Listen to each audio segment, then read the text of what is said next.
Welcome to the Stronger Marriage Podcast with Trey and Lee from Childress, Texas. We are glad you have joined us today. Hi, everyone. Glad you're here.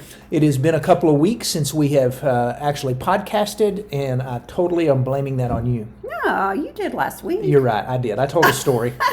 You did last week without me. Got on. We were with a grandbaby, and it just was one of those weeks. Had a workshop last week. We were in Columbia, Tennessee. Yes, Columbia, Tennessee. Yes, I actually, while you were doing the episode last week, was sitting in a recliner, snuggled up with a sleeping baby, and you just can't get much better than that. That's especially when it's your sleeping baby.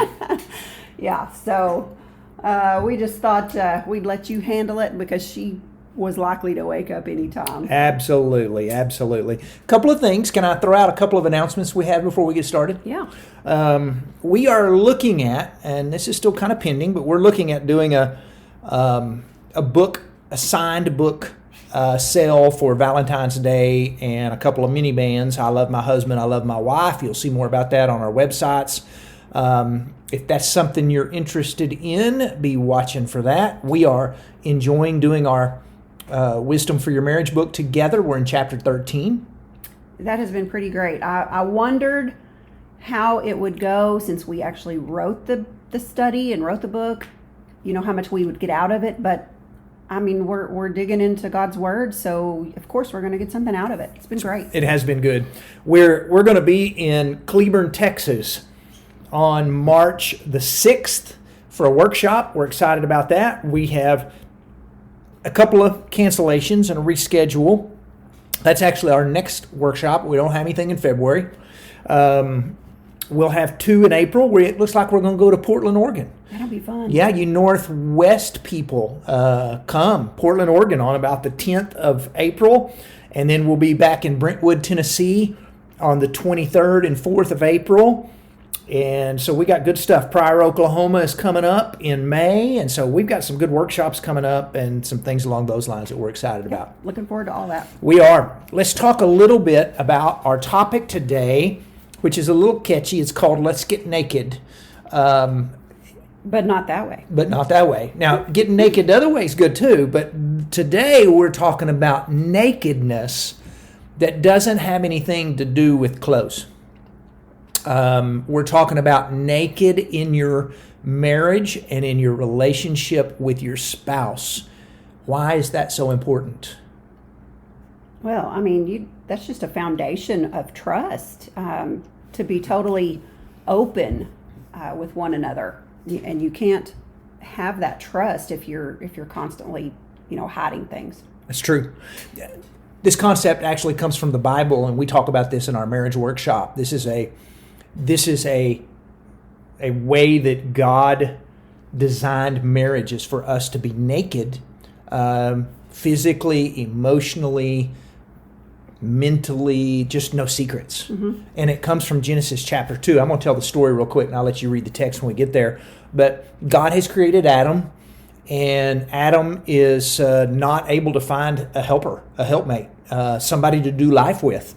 In fact, the Bible says he's naming animals, but he can't find a suitable helper among the animals. He's looking for a helper, a life partner among the animals, and there is none. And so he's naming, you're a giraffe, and you're a hippopotamus, and you're a baboon, and you're maybe a brown cow.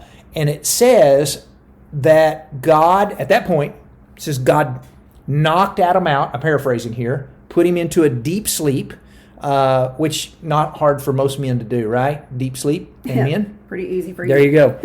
And while he was asleep, God took a rib from Adam and made woman. And this is such a great story. There's so many good, amazing marriage concepts in this. Eve belonged to God before she belonged to Adam. It actually says that God presented her to Adam as if first wedding ceremony, who gives this bride, and God the Father, God the Son, the Holy Spirit say, we do, But God wakes Adam up. Adam sits up, I guess, and looks at what God has made, and he is so excited. I can just see his jaw open. She must have looked incredible. I mean, the last thing Adam saw was maybe an old brown cow, and Eve looks incredible. And the verse we want to focus on is actually verse 22 of Genesis chapter 2. And it says down here, actually verse 20. Sorry, I'm trying to find it. Looking in our Bible right now. There it is. God gave Eve and Adam together. Adam says, bone of my bone, flesh of my flesh, she'll be called woman, for she is taken out of man. And a man's going to leave a father and mother and be united to his wife for this reason. And the very last verse, verse 25, the very last verse of chapter 2 says, you read it to us. Adam and his wife were both naked, and they felt no shame. Now, they were naked. And when we talk about nakedness, yes, they didn't have any clothes on, but that word naked means more than just didn't have any clothes on. That actually means they were without covering. That there was nothing covered in their relationship. There was nothing hidden. There were no secrets. Everything was out in the open. They had nothing to hide. They had absolutely nothing to hide. They were totally naked with one another, physically, emotionally, sexually, every area. There was nothing to hide. And that's how God designed marriage. That nothing to be hidden from one another. No secrets. Now, somebody always joking around goes, well, what about at Christmas time? All right, jokers, we understand. Hide your spouse's Christmas present. Other than that, that's it. Okay? But think about that for a second. Marriages today, fast forward to today, marriages today struggle when there are secrets, when there are hidden text messages, when there are secret porn addictions. And because of these, shame enters marriage. You remember Genesis 3 when sin entered into their life because Adam and Eve sinned, and it says they immediately covered themselves. They were ashamed. They were ashamed. Shame enters your marriage when you try to cover things up. And that's not how God designed marriage. And that is what we're looking at today, that when we allow Satan to enter in and deceive us, we lose the nakedness that we're supposed to have with one another. And so we're going to talk today about some areas of nakedness that we need to have, some areas of nakedness that people are struggling with today, and kind of go from that standpoint for a second. So tell us, kick us off, what's an area that couples are struggling with today? Let's start with cell phones. Everybody today has a cell phone and carries it around on their hip pocket for the most part. So, phones are a necessity these days, or at least we feel like they are. They've made our lives both better and worse. And we're not really here to debate whether or not cell phones are a good thing. They can be both good and bad. Right. We're here to debate that there should be no secrets on cell phones, that your cell phone should be uncovered with your spouse. And one of the things that you and I, one of our rules is we have one another's passcode. Mm-hmm. To say, if you want to walk by and pick up my phone, you're welcome to do so. And that's a healthy thing. I have a friend that's Judge Messer sees a lot of divorce cases. And one of the things that he says is, when I ask him what are some things that we need to talk about, he always tells me cell phones. Talk cell phones. Somebody's texting someone they're not married to and hiding it. Someone is deleting text messages, something along those lines. But a spouse that locks their phone with a passcode so that their spouse can't see what they're doing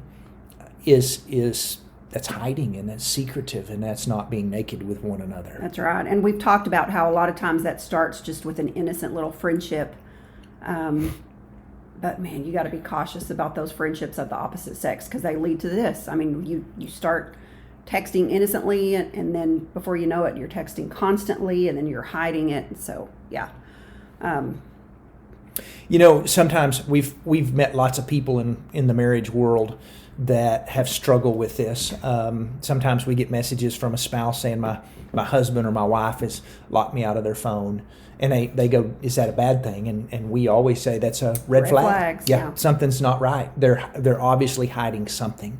And had a person tell me one time, said, no, not my spouse. They would never do that. And I said, I don't want to. I said, you may be the first one, but to this point, I'm batting 1,000, and they're doing something they shouldn't do. And it took them about 2 days to find that they were texting someone at work that they didn't want them to see and know about, and having a connection with someone other than their spouse. And that was just not healthy. That was not a healthy thing to do. But I think there's some accountability in us knowing one another's passcodes.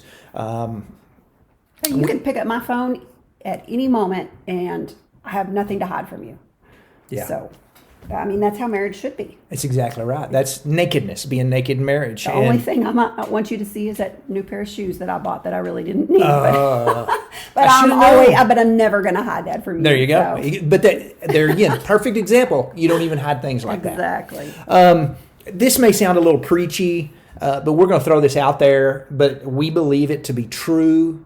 You may think that cheating on your spouse is flirting and touching and having sex with someone that's not your spouse.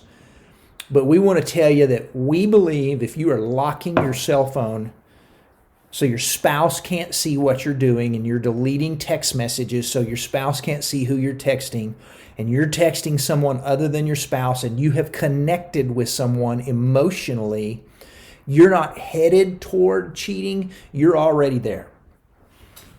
You are already there. Yeah, emotional affairs are real, and they are cheating. That's exactly right. We do text people of the opposite sex. So kind of what are some of the rules on when I have to text somebody? 2 or 3 things that maybe we do that we try really hard to keep those rules out and open on us. Yeah, one thing that you do is you always talk text, so I know exactly pretty much every text you're ever sending. I'm old, people. I'm old. I like to talk text. But yeah, of course we're going to have to send text every once in a while to somebody of the opposite sex about information. There's a 6:00 meeting tomorrow night or something like that. And that's okay. Okay. We have to, in life, text people of the opposite sex. Right. But that crosses the line when I text someone of the opposite sex, and 2 things happen. Number one, my job to text somebody of the opposite sex is not to text and go, hey, let's have a long conversation. How was your day? How are things in your marriage? What's going on in your world? How are you feeling? But those are questions that person's spouse is supposed to ask them, not me. Mm-hmm. And so it is to pass along information. And then the second thing that's an issue there is if I try to hide that from you, that I'm visiting with somebody out there, and I don't want you to know that I'm talking to them. But that's, just keep what text you have to we're passing along information. Sometimes I do, though.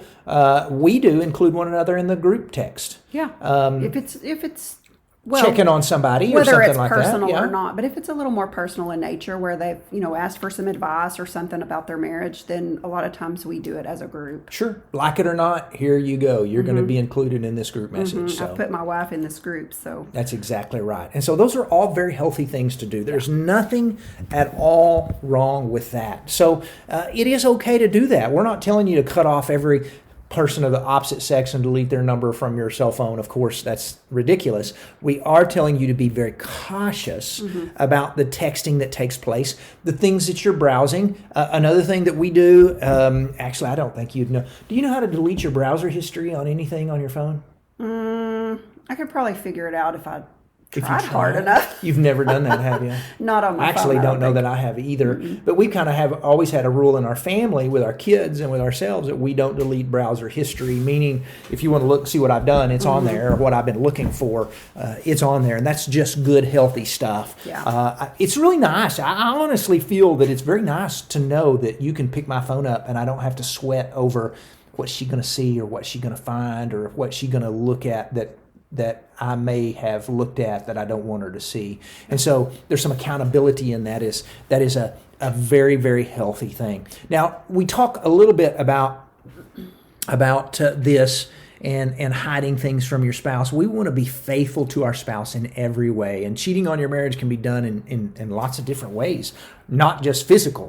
That's the thing that always stands out. Well, did you touch that person? Was there physical cheating? What are some other ways of being unfaithful to your spouse? Emotional cheating. That's just exactly what we've been talking about, that if you've made an unhealthy friendship with someone of the opposite sex, you've become attached to that person in a way that you should only be attached to your spouse. If you find yourself constantly wanting to text or talk or spend time with that person, maybe you hide that relationship and the details of it from your spouse because deep down you really know it's wrong and you shouldn't be doing it. Yeah. Emotional affairs are just as dangerous and just as wrong as physical ones. And you're saying things like, well, they're just my friend. Or sometimes if you're giving counsel to someone of the opposite sex about their marriage, you're headed toward danger. I mean, that is one of the biggest red flags out there in the world of people going, how do affairs start? When you talk to someone of the opposite sex about your marriage problems or vice versa, a friend, if I can put it that way, not a counselor, not a minister, a friend of the opposite sex. But your spouse, we actually put it on Instagram this morning. In marriage, no other person should have the same connection to you as your spouse. And you don't even want that to be close. And so a coworker, a buddy, a parent, none of those things, guard that. Another affair that we think can take place is mental affairs, meaning that takes place in pornography, or I guess you could look at somebody of the opposite sex and think some things that would not be healthy. Jesus actually stated that in the Sermon on the Mount, said, if you look at someone in lust, meaning if you desire them sexually, even though you're not married to them, I've heard people say years ago things like, well, I'm on a diet, but I can still look at the menu, some stupid kind of quote like that. If you're looking in a pleasurable way, then that's unhealthy. That's not a good thing to do, whether it's looking at a person of pornography or some pictures on Instagram or Pinterest. Mm-hmm. Yeah, you have to consider how it will make your partner feel.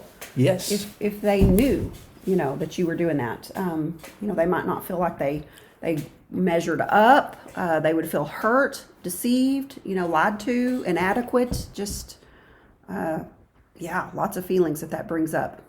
So as we talk about nakedness, let's also talk not just cell phones, let's talk friendships of the opposite sex. That is a hot topic these days. We have some couples that go, that is ridiculous. You've got to have friends of the opposite sex. We have some couples that go, we have extinguished all friendships of the opposite sex. And I'd kind of like to think there's a little bit of a happy medium in there, in a sense of, it depends on what you consider friendships. We consider one another our best friend. And we kind of have the rule that if we're ever uncomfortable with a friendship, whether it's same sex or opposite sex, of that one of us have, we tell each other that and say, hey, you're getting too close, or I feel it's a little uncomfortable with the friendship you've built with this guy that you're working with, whatever it is. Mm-hmm. We've always said that we would do that if we ever felt uncomfortable with it. But and a lot of times it's friendships that they had before marriage, that they spent time with that person and communicated with that person and, even went out with that person. And then after marriage, they feel like it should continue because, hey, we're just friends. And the spouse is like, whoa, this is not good. Yeah. So, In a healthy marriage, if your spouse is uncomfortable with a friendship that you have with someone of the opposite sex, you need to listen to them. A healthy person in marriage, a mature person will cut off any person that threatens their marriage or the relationship with their spouse. That's just good common sense. That relationship would end if it has to, because nobody goes looking for an affair with someone of the opposite sex. It just happens over time. Things like, hey, we're just friends. Or some people in their marriage honestly think, and I think I understand where they're coming from. There are people who honestly think, I would never do that. But we actually think that's a little dangerous to say that. Yeah, there's some early warning signs that you might be headed for an affair. having that attitude you just said that it'll never happen to us, you can't ever let your guard down, because it can happen to anyone. I mean, we have seen it happen to some strong, stable marriages that people that we thought never would never happen to. Ever. I mean, Satan is out there and he is looking. I think even, marriages like that, he would love the most to destroy. Yeah. So He can take down a big marriage, then he can make that. He can cause a lot of problems. I said it earlier, but if you're confiding in someone of the opposite sex about your marriage problems, boy, you're headed toward trouble. You confide with not a friend of the opposite sex. You confide with a minister or a counselor or someone like that. That's what you need to talk to. Mm-hmm. Another warning sign is that you neglect your marriage and you no longer try to meet your spouse's needs. You just kind of, push it to the back burner. Yeah, and these are warning signs that, hey, we may not be losing our nakedness in our marriage. When you're not doing regular checkups, how we doing? Those are always healthy. We're doing that all month this month with our study of our wisdom book, and we're checking in on each other and asking questions, and that's very, very, very helpful of today doing regular checkups. There was a whole list of 8 things, things you can model for your kids in your marriage, and it specifically asked, how are you doing on each one of those things? Yeah, so it makes you think. It's really good. It does. Another one is that you're not being proactive in the growth of your marriage. And that would be things like, reading books occasionally to keep you on your toes. Listening to a podcast, which obviously you're doing if you're hearing this. So you're being proactive. So good for you. But those things are important. Even for us, we have to, keep being proactive in our own marriage. And we're working through a book together. One of the things that we have said for 25 years is one of the best things we've ever done is we pick out a book together once or twice a year and go through it. And that has blessed us in our marriage. Yeah. Unbelievably. Things like, continuing to make date night important, taking little getaways.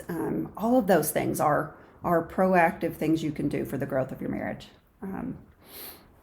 Focusing all your energy and attention on your children and not your marriage. We've talked about that. That's a dangerous thing to do.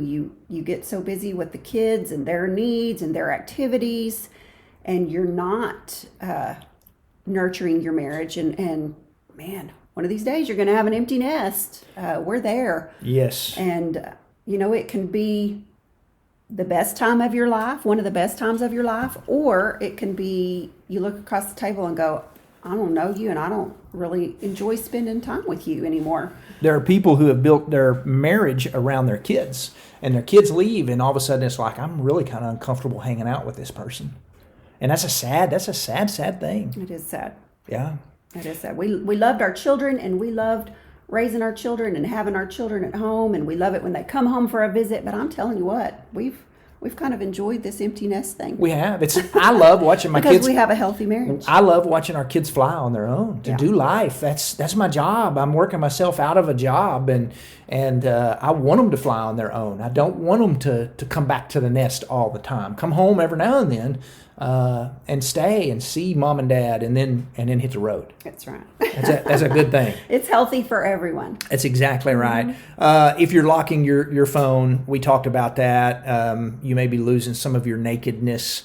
If you find yourself dressing up and paying more attention to your appearance and hoping that somebody else will notice, meaning, for example, if one of us had a coworker of the opposite sex, and if I got up and caught myself going, I wonder what my coworker, this person that I'm, of the opposite sex, I wonder if they'd like this shirt or these shoes. I wonder if they'll say that I look pretty today if I wear this. If I'm working hard to impress someone more than I'm working hard to impress my spouse, that's a danger sign. That's a red light right there. Something's not right. I told this a long time ago. I had a friend one time who changed secretaries in a business.